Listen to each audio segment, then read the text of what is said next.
Hey guys, hope you're doing well and great. All right, in this today content, I want to share you what so far that I have learned and experienced. With this topic for today, our topic will be what is the minimum amount to start a food business, right? So, if you have been in a food business as an owner, right, then you have a good idea about what we're going to be talking today. But if you're a first timer and you have never been a business owner in terms of a food service, then probably you might would just have a kind of a rough idea from this content. So let's get into the info. I have just have my kind of reference here, so I'm just going to go back and forth and look into the screen at the same time. Uh, the question for today is what is the minimum amount to start a food business? So let me share in these three things.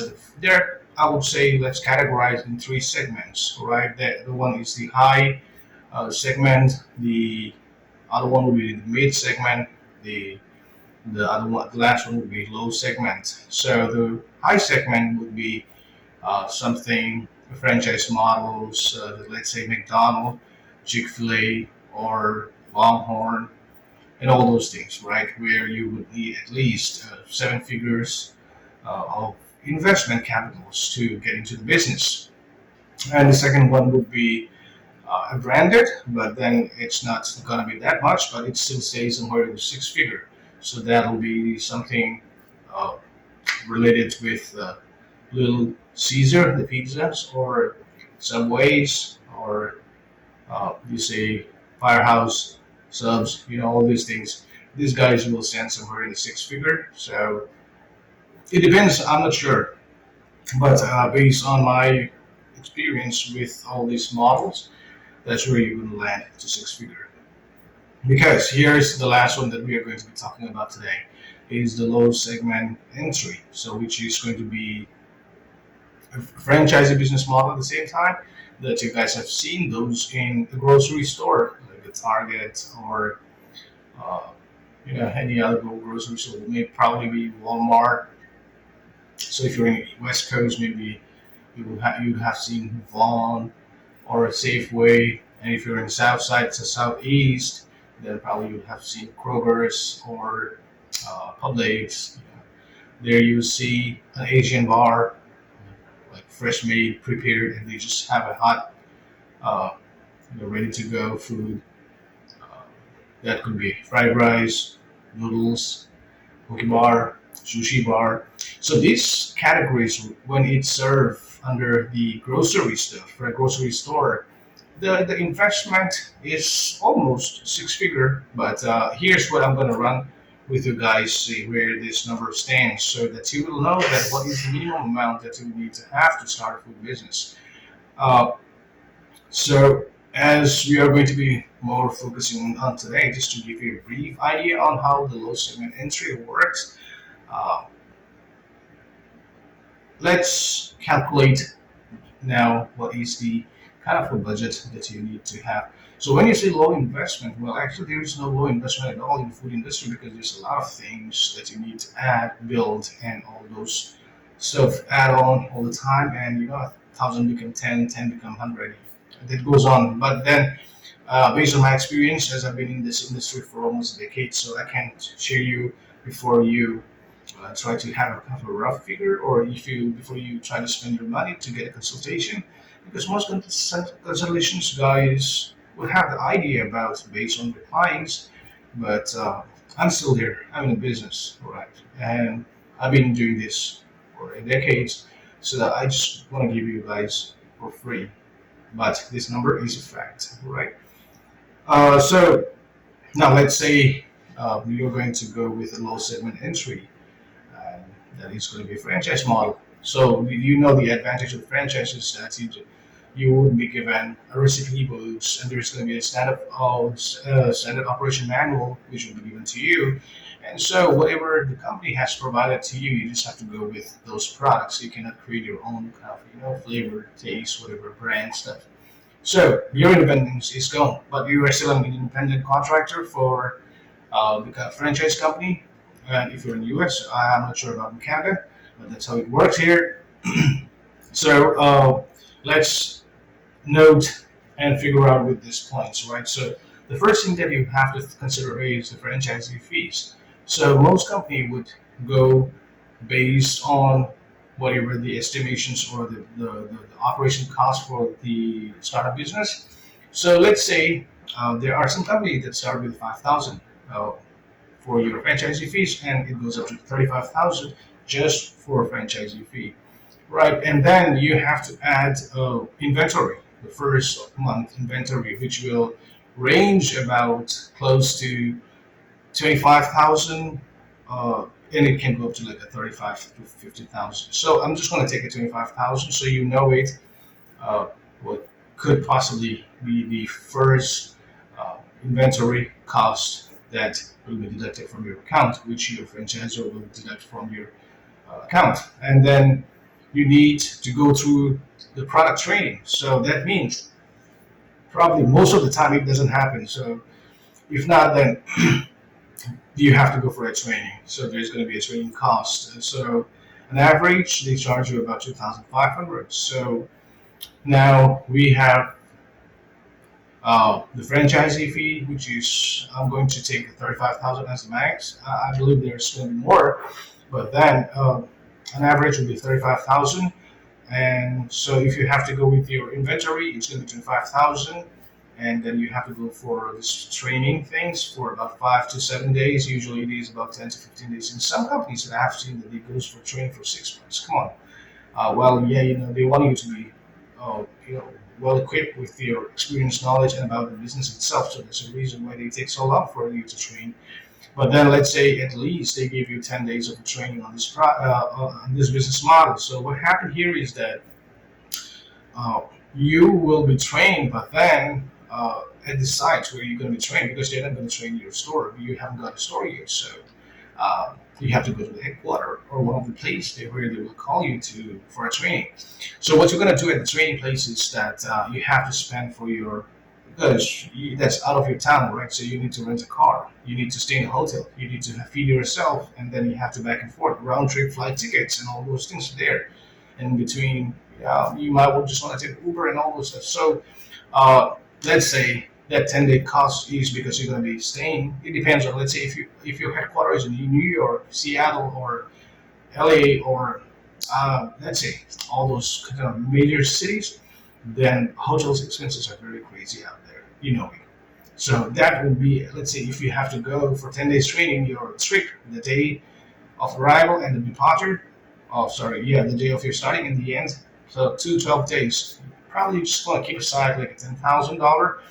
So overall, with the franchisee fees, with your first month of inventory, and then your training fees and your travel and stay, it will come up to 37,000 to 40,000, right? So that is what you're going to be spending, or you can estimate that how much you need to have in cash.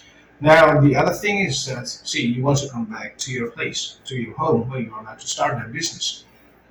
You're living at home, but let's say you're paying your rent, right? You have a mortgage, let's say. You're paying your car insurance, car payments, electricity bills, all those things.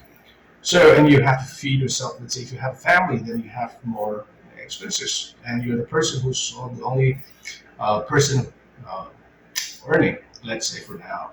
So on average, you have to keep aside 2,500 for your monthly expenses. That's going to be your expenses per month. And now, for sure, you probably need to make the money, but let's say you don't have it, right? And you're starting from scratch. You're trying to, because that's a question is about that. What's the minimum amount that we want to start with? Now, let's say if we have to keep aside $2,500 for your monthly expenses to survive for the first 6 months until you, recover whatever your investment, that's going to take some time, right? So, let's say 2,500 for 6 months. Then it's going to be your required expenses. Now you can calculate how much it's going to be. So it will be about 15,000 or 25 into 6, 15,000. So overall, you will come up to 87,500. That's going to be over the budget. So that's what is the minimum entry for a business. Now, when you talk to the companies, they will never show you this figure because you don't have it. You can be panicked. That's the reason there are some companies that provide financing. There are some companies who does not. But let's say if they do not provide financing and they're going to be deducting all this money, right, in the first month, the second, and the third month, and you're making the money, but then let's say excluding your uh, monthly rentals, right, at home, your personal expenses related with the business, 10,000 travel, all those costs are there. So let's say you're trying to recover all those expenses of about uh, 60,000 to 70,000 in the first 6 months. Let's say if you can recover it, that's good. So basically, what you're trying to do is that you are trying to make at least 10 to 12,000 a month to recover that 60,000. So assuming that you are taking at least 10,000, right? Then how much your sales has to be? It has to be kind of a little bit, about close to 50 to 60,000 a month sales. So that's how you want to calculate it, right? So what will happen here is that you got to figure it out. What would be the minimum that you would be ready to jump into the business? Because it's not going to be easy. I can tell you.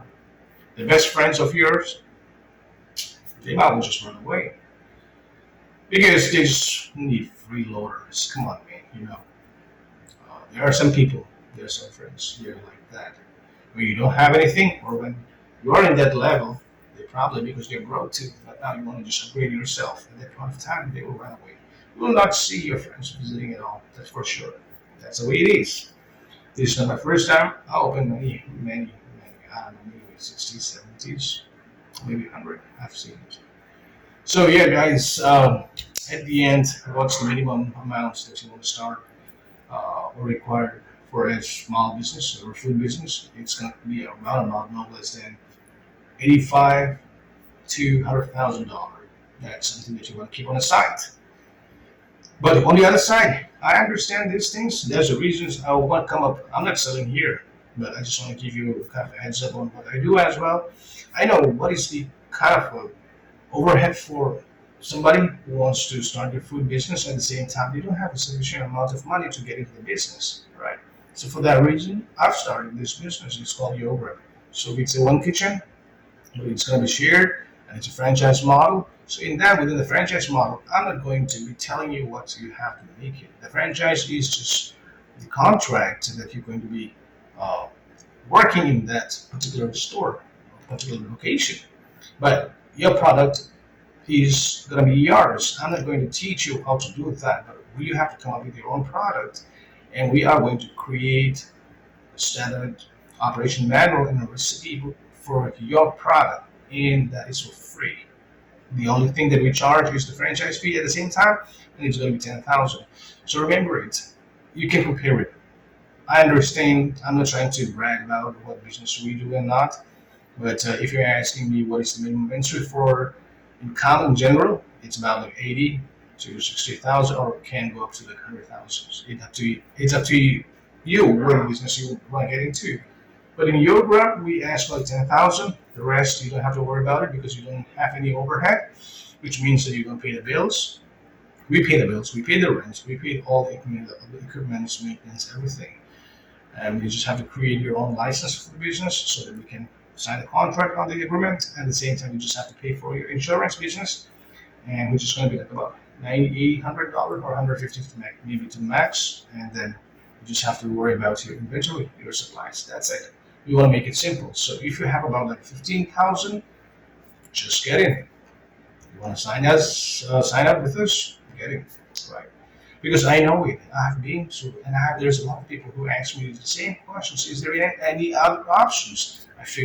I couldn't. I've been thinking about this and stuff. Finally, when I figured it out, I want to bring these things to you guys.